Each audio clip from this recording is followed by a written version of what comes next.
नमस्कार, सत्य हिंदी में आपका स्वागत है। मैं हूं आपका मित्र साथी हमदर्द मुकेश कुमार। दोस्तों, आप सत्य हिंदी देख रहे हैं, पसंद कर रहे हैं, उसको सराह रहे हैं, ये हमारे लिए बहुत खुशी की बात है। हम चाहते हैं कि आपका हमारा ये रिश्ता और प्रगाढ़ हो और गहरा हो। इसके लिए हम आपसे गुजारिश करते हैं कि आप इस वीडियो के साथ दिए गए डिस्क्रिप्शन में जाएं, वहाँ नीचे एक लिंक दी गई है, उसको कृपया क्लिक करें। उम्मीद है आप हमारे इस निवेदन की कद्र करेंगे और ज़रूर ऐसा करेंगे। तो आइए शुरू करते हैं सच्ची खबरों का कार्यक्रम सुनिए सच। और सुनिए सच में सबसे पहले आज की प्रमुख खबरों पर एक नज़र। आरबीआई ने की नई घोषणाएं, मगर अर्थव्यवस्था सुधरेगी क्या? पूर्व मुख्यमंत्री कुमारस्वामी के बेटे की शादी में जुटे बड़े बड़े लोग। सिद्धलिंगेश्वर मेले में हजारों की भीड़, ऐसे लड़ेंगे कोरोना से? महाराष्ट्र के पालघर में चोरी के शक में पीट कर 3 की हत्या। रिकॉर्ड बनाने के बाद शिवराज ने शुरू की मंत्रिमंडल बनाने की कवायद। तो मित्रों, ये थी आज की बड़ी खबरें और अब आज की सबसे बड़ी खबर पर विस्तार से नज़र डालते हैं। कोरोना के कारण भारतीय अर्थव्यवस्था में आई सुस्ती को दूर करने के लिए बड़े आर्थिक पैकेज की घोषणा की गई है। भारतीय रिजर्व बैंक के गवर्नर शक्तिकांत दास ने शुक्रवार सुबह इसकी घोषणा की। उन्होंने कहा कि बाजार में 50,000 करोड़ रुपए उपलब्ध कराए जाएंगे ताकि कर्ज लेने वालों को सुविधा हो। नाबार्ड यानी राष्ट्रीय कृषि और ग्रामीण विकास बैंक को 25,000 करोड़ रुपए, सिडबी यानी स्मॉल इंडस्ट्रीज डेवलपमेंट बैंक को 15,000 करोड़ रुपए और एनएचबी यानी नेशनल हाउसिंग बैंक को 10,000 करोड़ रुपए दिए जाएंगे। तो ये पूरा जो पैकेज का ऐलान है, इसका मकसद ये है कि बाज़ार में लिक्विडिटी बढ़े और बैंकों के पास कर्ज देने के लिए ज़्यादा पैसा हो, बैंक खुलकर कर्ज दें और लोगों को भी, जो उद्योग धंधे चलाने वाले लोग हैं या नया निवेश करने वाले हैं, अगर उन्हें लोन की ज़रूरत है तो आगे आकर लोन लें। आरबीआई चाहता है कि लोन लेने की गति बढ़े। पिछले 3-4 सालों में लगातार ये गिरती गई है और ये अर्थव्यवस्था के लिए कोई अच्छा संकेत नहीं माना जाता है, क्योंकि अगर लोग लोन नहीं ले रहे हैं, इसका मतलब है कि उन्हें अर्थव्यवस्था में कोई उम्मीद नहीं दिख रही है। तो इसका मतलब ये कि नोटबंदी के बाद से जिस तरह से अर्थव्यवस्था में लगातार उतार आता गया, उसी अंदाज में ये लोन लेने की रफ्तार भी कम होती गई और अब इतनी कम हो गई है। जाहिर है कि कोरोना संकट की वजह से लोग कुछ उम्मीद नहीं देख रहे हैं कि अर्थव्यवस्था निकट भविष्य में बेहतर होगी, इसलिए वो लोन लेने की रफ्तार धीमी पड़ गई थी और बैंकों ने भी अपने पैर पीछे खींच लिए थे। वो भी हिम्मत नहीं कर रहे थे, क्योंकि इतना बड़ा जो नॉन परफॉर्मिंग एसेट है, एनपीए है, वो इतना बड़ा हो गया कि बैंकों पर बोझ बन गया है। बैंक उसके बोझ से दबे चले जा रहे हैं। तो एक तरफ एनपीए का बोझ है, दूसरी तरफ नए लोन देने के अपने खतरे हैं, अपने जोखिम हैं।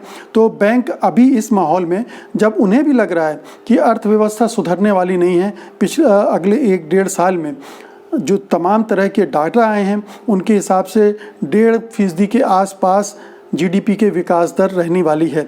तो इसमें तो 1.5% में तो कुछ भी बेहतर होने की उम्मीद नहीं की जा सकती है। अब इसको बेहतर करना चाहता आरबीआई, इसलिए लोगों को प्रेरित कर रहा है लोन लेने के लिए। लेकिन जो लोन लेने वाले हैं, वो आखिर लोन क्यों लेंगे? ये ऐसे समय में जब अर्थव्यवस्था संकट में है, आगे कोई बहुत उम्मीदें नहीं दिख रही हैं, तो लोन लेने वाले आगे क्यों आएंगे? लोन लेकर अपनी मुसीबतें, अपना संकट क्यों बढ़ाएंगे? तो ये एक तरह का कहिए कि एक दुष्चक्र है, एक विशियस सर्कल है जिसमें पूरी अर्थव्यवस्था फंसी हुई है। आरबीआई अपनी तरफ से कोशिश कर रही है। अभी मार्च में भी उसने इस तरह के ऐलान किए थे ताकि अर्थव्यवस्था में गतिशीलता आए। अर्थव्यवस्था जो लगातार नीचे जा रही है, उसमें कुछ उम्मीद की किरण जगे, लेकिन हो ऐसा नहीं रहा है, क्योंकि ऐसा लगता है कि सरकार और आरबीआई की जो दिशा है वो गलत है, वो डायरेक्शन ही गलत है। क्योंकि जहाँ पर जोर देना चाहिए, ये पूरी इकोनॉमी ठहरी हुई है डिमांड ना होने की वजह से। डिमांड नहीं है तो जाहिर है कि प्रोडक्शन भी नहीं होगा, प्रोडक्शन नहीं होगा तो इकोनॉमी ठहर जाएगी या नीचे की तरफ लुढ़कती जाएगी। बार बार कहा जा रहा है कि सरकार को लोगों के हाथों में पैसा रखना चाहिए, मिडिल क्लास को टैक्स में रियायतें देना चाहिए ताकि वो कुछ ज़्यादा खर्च करे, ज़्यादा कंज्यूम करे। इसी तरह से आम लोगों के पास पैसा जाएगा तो वो खर्च करेंगे, तो एक डिमांड बनेगी। सरकार वहाँ पैसा खर्च करने के लिए तैयार नहीं। सरकार बार बार उद्योगपतियों की झोली में पैसा डाल रही है। पहले भी उसने जो कारपोरेट टैक्स में बड़ी छूट दी थी उसका भी कोई फ़ायदा नहीं हुआ था नवंबर दिसंबर में। और ये जो इस तरह की जो स्कीम्स ला रही है, इस तरह की जो लिक्विडिटी बढ़ाने की या दूसरे तरह की कोशिशें हो रही हैं, उनका भी हश्र कहीं उसी तरह का ना हो, क्योंकि गलत दिशा में आप चाहे जितनी भी तेज़ी से भागें वहाँ नहीं पहुँचते हैं जहाँ आपको पहुँचना होता है। तो दिशा ठीक करनी पड़ेगी सरकार को। इस तरह के उपायों से बहुत ज़्यादा असर पड़ेगा नहीं, क्योंकि बैंक भी लोन देने को तैयार नहीं है, रिस्की है। जो लोन लेने वाले हैं वो भी रिस्क नहीं लेना चाहते हैं क्योंकि रिस्क ही है, अर्थव्यवस्था नहीं बढ़ रही है। तो आरबीआई दिखाने की कोशिश भले करे कि वो अपनी तरफ से कोशिश कर रहा है, लेकिन उसके कोई परिणाम सार्थक मिलने वाले नहीं हैं, ये कहा जा सकता है। और आइए अब अगली बड़ी खबर की तरफ चलते हैं। देशव्यापी लॉकडाउन के बीच कर्नाटक के पूर्व मुख्यमंत्री एचडी कुमारस्वामी के बेटे निखिल कुमारस्वामी की बेंगलुरु में शानदार समारोह में शादी हुई है। शुक्रवार को हुए इस विवाह समारोह में अच्छी संख्या में लोगों ने शिरकत की।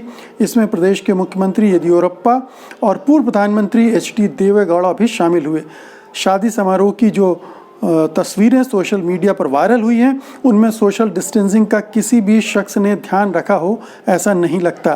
किसी ने मास्क भी नहीं पहना है। सबसे बड़ा सवाल यह है कि लॉकडाउन के बीच शादी समारोह के इस तरह के भव्य आयोजन की इजाज़त कैसे दी गई, और क्या कुमारस्वामी अपने बेटे की शादी की तारीख को आगे नहीं बढ़ा सकते थे? क्योंकि ये वो लोग हैं जिनको जनता के सामने मिसाल पेश करनी चाहिए, जिससे घरों में भूखी प्यासी फंसी जनता को भी हिम्मत बंधी रहे, वो भी लॉकडाउन का सम्मान करे, उसको भी समझ में आए कि लॉकडाउन नहीं तोड़ना है। जब हमारे नेता ही इस तरह से लॉकडाउन तोड़ेंगे, अब सोचिए इस विवाह समारोह में कर्नाटक के मुख्यमंत्री भी शामिल हुए थे, जिनकी जिम्मेदारी है कि लॉकडाउन ठीक से इम्पोज हो, ठीक ढंग से काम करे। वो खुद इस समारोह में शामिल हुए, पूर्व प्रधानमंत्री शामिल हुए, पूर्व मुख्यमंत्री के बेटे की शादी हो रही है। यानी कर्नाटक के जो क्रीम लीडरशिप है वो इस समारोह में शिरकत कर रहा है। ऐसे में कैसे उम्मीद की जाए कि आम लोग लॉकडाउन का सम्मान करेंगे?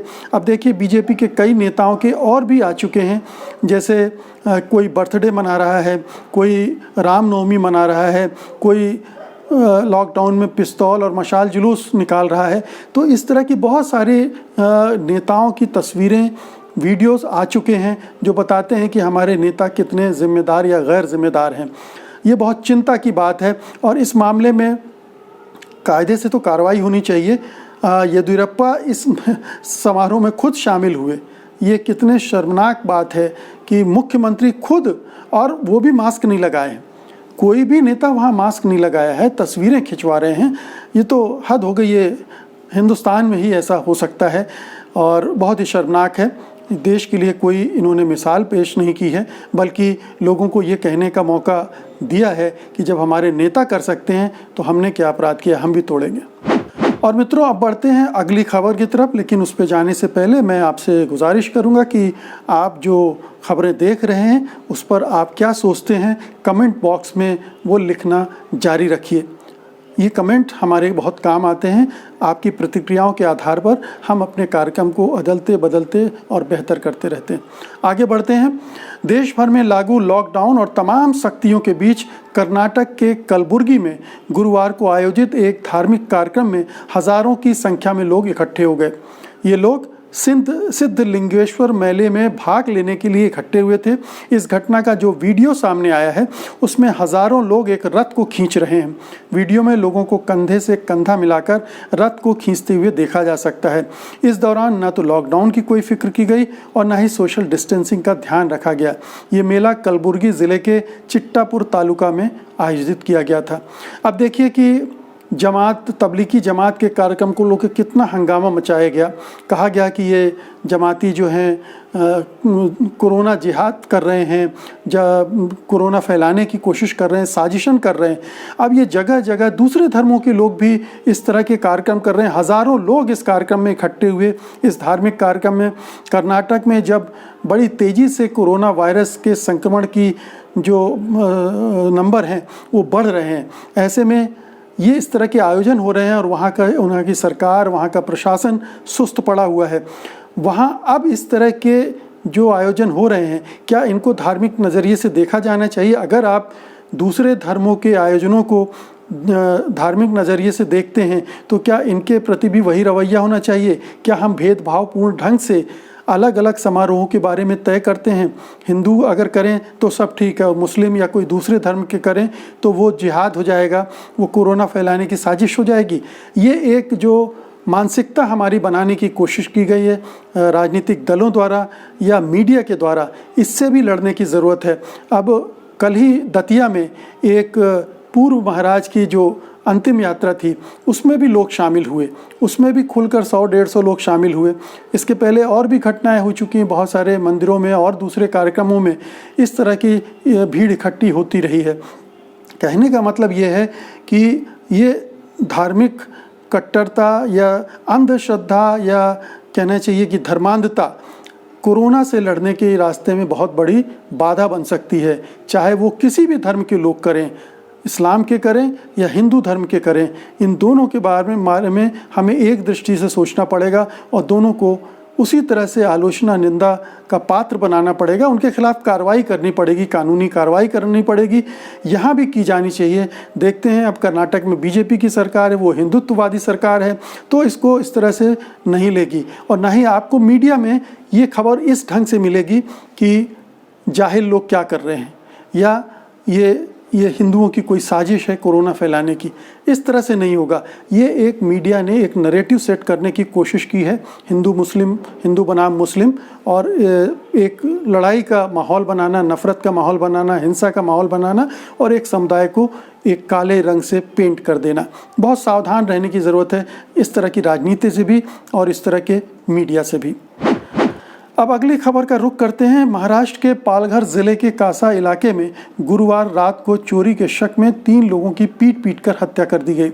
ग्रामीणों ने इन्हें देर रात संदिग्ध हालत में एक कार में गांव में घूमते हुए पकड़ा और पत्थर और डंडों से हमला कर दिया। पुलिस के मुताबिक हॉस्पिटल तक पहुंचाने से पहले तीनों की मौत हो चुकी थी। इस वारदात में तकरीबन 200 लोगों के शामिल होने का शक है। शुक्रवार सुबह तक 30 लोगों को हिरासत में लिया गया है। हम बता दें कि ये कोई सांप्रदायिक घटना नहीं थी, ये ट्राइबल इलाके में हुई है और ये जो लोग जा रहे थे अपनी कार में जा रहे थे। अब पता नहीं उन्हें कैसे इन पर चोरी करने का शक हुआ इन ग्रामीणों को, और उन्होंने उनको घेर कर बहुत बुरी तरह पीटा, उनकी मौत हो गई। उनके बचाव के लिए जो पुलिस दल आया उसको भी वहाँ के लोगों ने घेर कर उनकी भी पिटाई कर दी, और फिर जब बड़ा दल आने को था तब ये लोग वहाँ से भाग गए। हालांकि 30 लोगों की गिरफ्तारी हो चुकी है, 3 लोगों की मॉब लिंचिंग हुई है। ये भी एक बड़ी विडंबना है, बड़ा दुर्भाग्य है कि लोगों में शक इतना बढ़ गया है दूसरों के प्रति कि वो कुछ भी करने पर आमादा हैं, उनकी जान लेने पर आमादा हैं। ये रात में चौकीदारी करने के लिए जो ग्रुप तैनात किया गया था, अब वहाँ क्या ऐसी स्थिति थी कि चौकीदारी की ज़रूरत थी, ऐसे लोगों को क्यों रखा गया था, ये वहाँ का प्रशासन बता सकता है कि वहाँ की सरकार को ये पता होगा कि ये ऐसी क्या परिस्थितियाँ थीं कि लोगों के बीच में इतना संदेह का वातावरण बना हुआ है। बहुत ही दुखदाई घटना है, बहुत ही अफसोसनाक घटना है ये, और इस तरह की वारदातें रोकने के लिए प्रशासन और सरकार को ठोस कदम उठाने चाहिए। और अब आज की अंतिम खबर का रुख करते हैं। मध्य प्रदेश में कोरोना का कहर जारी है। आप जानते हैं कि देश में नंबर 2 पर पहुंच गया है मध्य प्रदेश। वहां सबसे ज़्यादा 1100 का आंकड़ा पार कर चुके हैं और वहां 70 के आसपास लोग भी मारे जा चुके हैं। लेकिन इस भीषण संकट में वहाँ ना कोई स्वास्थ्य मंत्री है, ना कोई गृह मंत्री है। वो जो पूरा पिछले 25 दिनों से शिवराज सिंह बिना मंत्रिमंडल की सरकार चला रहे हैं। उन्होंने एक रिकॉर्ड बना दिया है। ये हिंदुस्तान के इतिहास में पहले मुख्यमंत्री हैं जो इतने दिनों तक बिना कैबिनेट के सरकार चला रहे हैं। लेकिन हर तरफ से आलोचना के बाद अब वहाँ पर कैबिनेट बनाने की कवायद शुरू हो गई है और जो ज्योतिरादित्य सिंधिया जो कांग्रेस से दल बदल करके बीजेपी में गए हैं और वहाँ कुछ बड़ा काम करने की उनकी उम्मीद है, तो वो भी अब जुट गए हैं कि कैसे शिवराज के कैबिनेट में उनके साथ जो बगावत करके गए थे उन लोगों को कैसे बेहतर प्रतिनिधित्व मिले। तो ये कवायद वहाँ शुरू हो गई, लेकिन नुकसान बहुत हो गया है इस एक महीने में प्रदेश का, बल्कि उसके पहले 15-20 दिन जो पॉलिटिकल टर्माइल चला, जिसमें सरकार गिराने का खेल चलता रहा, तोड़ने का खेल चलता रहा, इस 1.5 महीने में जो कुछ हुआ उसका असर आप मध्य प्रदेश के में देख सकते हैं, कोरोना से लड़ाई में देख सकते हैं। इंदौर और भोपाल दोनों हॉट स्पॉट बने हुए हैं देश में। बड़े पैमाने पर इंदौर में संदिग्ध मौतें हुई हैं कोरोना वायरस से। मध्य प्रदेश में तो भोपाल में तो गजब ही हो गया कि जितने भी वहाँ पर मरीज हैं उसके आधे 50% से ज़्यादा स्वास्थ्य विभाग के हैं, उसमें 4 IAS अफसर भी शामिल हैं। तो ये बताता है कि वहाँ की सरकार पूरी कैबिनेट ना होने की वजह से, एक व्यक्ति पर डिपेंड करने की वजह से किस तरह से चल रही है और उसके क्या क्या नतीजे प्रदेश को भुगतने पड़ रहे हैं। दरअसल ऐसा लगता है कि जो सरकार में मंत्रियों के खींचतान है दल बदलुओं के आ जाने के बाद, कि अब उनको कैसे एडजस्ट किया जाएगा नए मंत्रिमंडल में, और जो अपनी पार्टी के पुराने लोग हैं वो नाराज़ ना हो, उनका क्या किया जाएगा। तो अब जगह तो उतनी ही है मंत्रिमंडल में, उनमें सबको एडजस्ट करना है, सबको खुश करना है, और नाखुश ना हो लोग, इसके लिए ये मंत्रिमंडल विस्तार लगातार टाला जाता रहा है। अब अंततः लगता है कि ये मजबूरी हो गई है कि कुछ तो करना ही पड़ेगा, इसे अंततः अनंत काल तक नहीं टाला जा सकता है। तो ये कवायद शुरू हो गई है, लेकिन ये कवायद बहुत ख़तरनाक भी साबित हो सकती है शिवराज सिंह चौहान के लिए भी, बीजेपी सरकार के लिए भी, क्योंकि कुछ भी हो सकता है। जो नाराज़ लोग होंगे वो बगावत भी कर सकते हैं।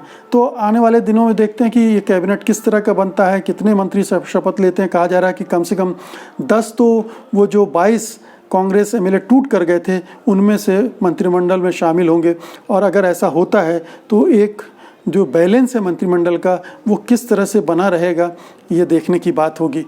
बहुत सारे जोड़ तोड़ करने पड़ते हैं मंत्रिमंडल में, क्षेत्रीय अनुपात बना के रखना पड़ता है, फिर जातिगत प्रतिनिधित्व का भी ख्याल रखना पड़ता है, और एक ये नया फैक्टर आ गया दल बदलुओं वाला, उसको भी ध्यान में रखना पड़ेगा। तो बड़ी चुनौती है कैबिनेट बनाना। अब देखते हैं कैसे बनाते हैं शिवराज सिंह चौहान। तो मित्रों, ये था आज का सुनिए सच। आपको कैसा लगा आप अपने कमेंट्स के ज़रिए, अपने लाइक के ज़रिए, अपने शेयर के ज़रिए हमें ज़रूर बताइएगा, और इस चैनल को शेयर भी कीजिएगा, सब्सक्राइब भी कीजिएगा। सुनिए सच में ये था आज का सच। कल का सच लेकर हम कल फिर हाजिर होंगे। तब तक के लिए मुझे अनुमति दीजिए। नमस्कार, धन्यवाद। सत्य हिंदी के और वीडियोस को देखने के लिए हमारे YouTube चैनल को सब्सक्राइब करें और सीधे नोटिफिकेशन पाने के लिए बेल आइकन दबाएं।